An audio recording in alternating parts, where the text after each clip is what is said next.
जब कोई सम्यक संबुद्ध अनेक जन्मों से तपता हुआ इस जीवन में बोधि प्राप्त कर 45 वर्षों तक हमेशा मैत्री, करुणा, मुदिता और उपेक्षा के भाव में रहे तो उनके शरीर का स्वभाव भी वैसे ही अतिशुद्ध होगा। भगवान जब जीवित थे तो उनके शरीर पर महापुरुषों के 32 लक्षण थे, जिसे देखने दूर दूर से भारत के लक्षण शास्त्री आया करते थे। और वही शरीर दाह संस्कार के बाद हमें इन धातुओं के रूप में मिला।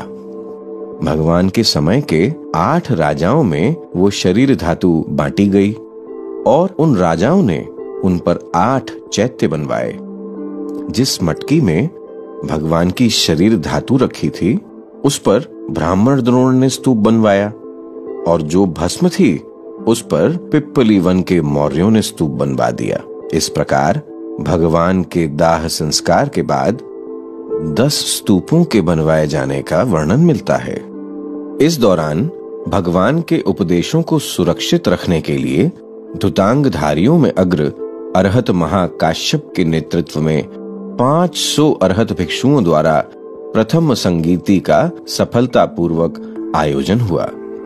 भगवान की वाणी को त्रिपिटक नामक ग्रंथ में सुरक्षित रख दिया गया। बुद्धवाणी मीन्स की 3 पिटक, सुत्त पिटक, विनय पिटक, अभिधम पिटक। सुत्त पिटक में बुद्ध ने आम जनता के लिए उपदेश दिया है, विनय पिटक में भिक्षुओं के लिए उपदेश दिया है और अभिधम पिटक में मनोवैज्ञानिक उपदेश है। इस कारण से इसको त्रिपिटक कहा जाता है। महाकाश्यप के निर्देश अनुसार रामग्राम के कोलियों को छोड़कर अन्य राजाओं से भगवान की शरीर धातु का अधिकतर हिस्सा प्राप्त कर महाराज अजातशत्रु के संरक्षण में मगध राज्य में स्तूप में सन्निधानित करवाया गया। कहा जाता है कि भगवान के महापरिनिब्बान के 250 वर्ष बीतते बीतते ऐसा समय आया कि कुछ लोगों ने उनकी शिक्षा को अपने अनुकूल ढालना शुरू कर दिया और इस प्रकार भगवान की शिक्षा का कड़ाई से पालन करने वालों के अलावा 17 और निकाय बन गए। भगवान की भविष्यवाणी सच होती दिख रही थी। सम्राट अशोक का तब भारत पर एक छत्र शासन था। बुद्ध की शिक्षा को अपने जीवन में उतारने का काम वो शुरू कर चुके थे और अपने गुरु उस काल के संघ नायक मुग्गलीपुत्र तिस्स के इस बात को उठाने पर उन्होंने तीसरी संगीति का आयोजन करवाया और वहां धर्म को अपने शुद्ध रूप में रखने के लिए संपूर्ण त्रिपिटक के पुनः संपादन के साथ साथ अनेकों स्थविर भिक्षुओं को 9 अलग अलग स्थानों पर धर्म को शुद्ध रूप में सुरक्षित रखने और प्रचार हेतु भेजा। जिन 9 स्थानों पर स्थविर भिक्षुओं को शुद्ध धर्म की रक्षा और प्रचार हेतु भेजा गया उसमें म्यांमा भी एक देश था जिसे अशोक काल में सुवर्ण भूमि के नाम से जानते थे।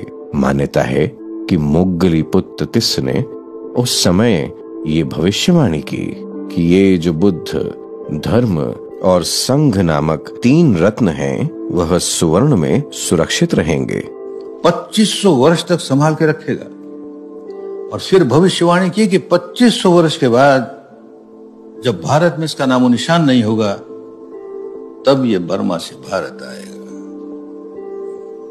भारत में अनेक लोग इसे स्वीकार करेंगे। अट्ठ कथाओं से पता चलता है कि इस तीसरी संगीति से कुछ वर्षों पूर्व सम्राट अशोक ने पुराने चैत्यों में से भगवान की शरीर धातु प्राप्त कर उन पर 84,000 चैत्य बनवाने का आदेश दिया था, जो कि उनके बृहद साम्राज्य के हर क्षेत्र में नागरिकों को धर्म के आचरण के लिए प्रेरित करवाने के लिए किया गया था। अशोक की नागरिकों से धर्म आचरण की ये आशा का प्रमाण हमें अशोक के अनेकों शिलालेखों से भी मिलता है। त्रिपिटक में 84,000 सूत्र हैं, तो शायद इसलिए सम्राट अशोक ने भी 84,000 स्तूपों की कल्पना की होगी। इनमें से आज की पीढ़ी को तो बहुत थोड़े से ही अशोककालीन स्तूप प्राप्त हुए हैं। शायद अधिकांश स्तूप समय के साथ साथ धूल धूसरित होकर मिट्टी में ही मिल गए हों या कुछ विदेशी लुटेरों द्वारा लूट भी लिए गए हों, पर कुछ विशेष स्तूप सांची, सारनाथ, भरहूत, अमरावती इत्यादि स्थानों पर आज भी देखे जा सकते हैं। प्रथम बुद्ध शासन काल का अंत होते होते लोग इन चैत्यों के साथ साथ उनमें सन्निधान की गई भगवान बुद्ध और उनके अग्र श्रावकों की शरीर धातु को शायद पूरी तरह भूल ही चुके थे। पर द्वितीय शासनकाल आते आते पुरातत्व विशेषज्ञों को वह अनेक चैत्यों में मिलने लगी। सबसे पहले 1898 में W.C. पेप्पे नाम के व्यक्ति को पिपरवाह के स्तूप में संयोगवश मिली। वहां धातु कक्ष में उन्हें 3 पात्र मिले। 2 पात्रों में उन्हें कुछ रत्न मिले और एक पात्र में कुछ मोतियों जैसे धातु, जिसे वे समझ न सके कि वो क्या है।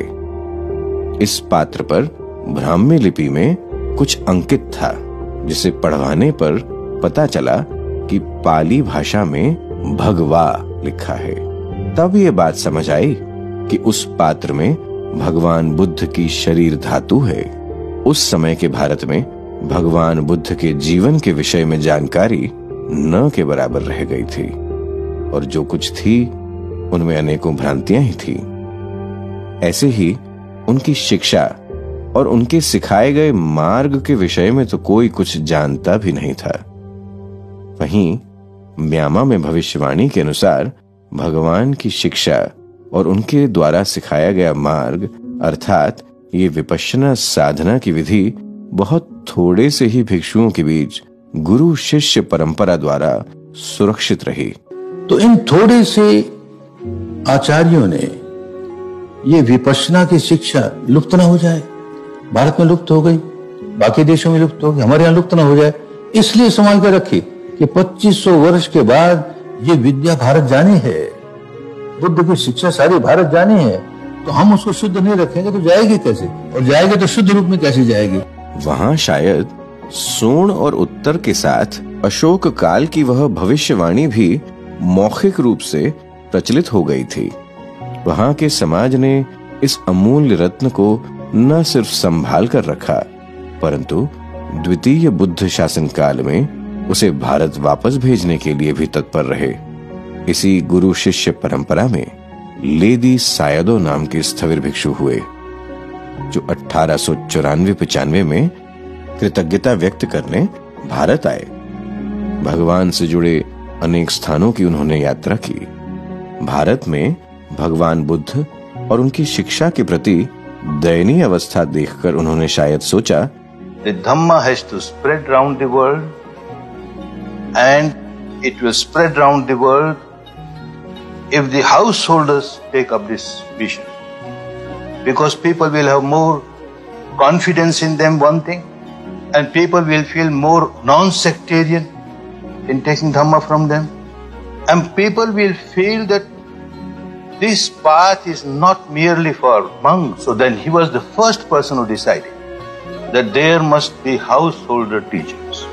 20वीं सदी के आरंभ में उपोथेट नाम के एक गृहस्थ युवक ने लेदी सायदो से साधना सीखी, जो आगे चलकर साया थैजी के नाम से प्रख्यात हुए। फिर 1937 में साया थैजी के पास ऊ बा खिन नाम के युवक ने विपश्यना सीखी, जो आगे चलकर अरहत भिक्षु वेबू सायदो की प्रेरणा से विपश्यना के सबसे प्रभावशाली आचार्यों में से एक हुए और सायाजी ऊ बाखिन के नाम से प्रसिद्ध हुए। 1954 आते आते भगवान के प्रथम शासन काल का भी अंत होने लगा, तो उस उपलक्ष्य पर म्यामा में 2 वर्षों तक छठी संगीति का आयोजन हुआ। भारतीय मूल के बर्मी नागरिकों ने भी बढ़ चढ़कर हिस्सा लिया, जिसमें वहां के श्रेष्ठ व्यवसायियों में से एक श्री सत्यनारायण गोयंका भी थे। 1 सितंबर 1955 को उन्होंने सायाजी ऊबाखिन के पास अपने पहले शिविर में भाग लिया। 1955 में प्रथम बुद्ध शासन का अंत माना जाता है और फिर 14 वर्षों तक अपने गुरुदेव के चरणों में रहकर साधना सीखने सिखाने का कार्य करते हुए 1969 में गुरुजी श्री सत्यनारायण गोयनका भारत आए और जुलाई 3, 1969 को भारत में 2000 वर्षों के बाद पहला 10 दिवसीय विपश्यना शिविर लगा। विपश्यना पुनः भारत लौटी। मोग्गलीपुत्र तिस्स की अशोककालीन भविष्यवाणी सत्य हुई। म्यांमा के लोगों की 2300 वर्षों की तपस्या सफल हुई।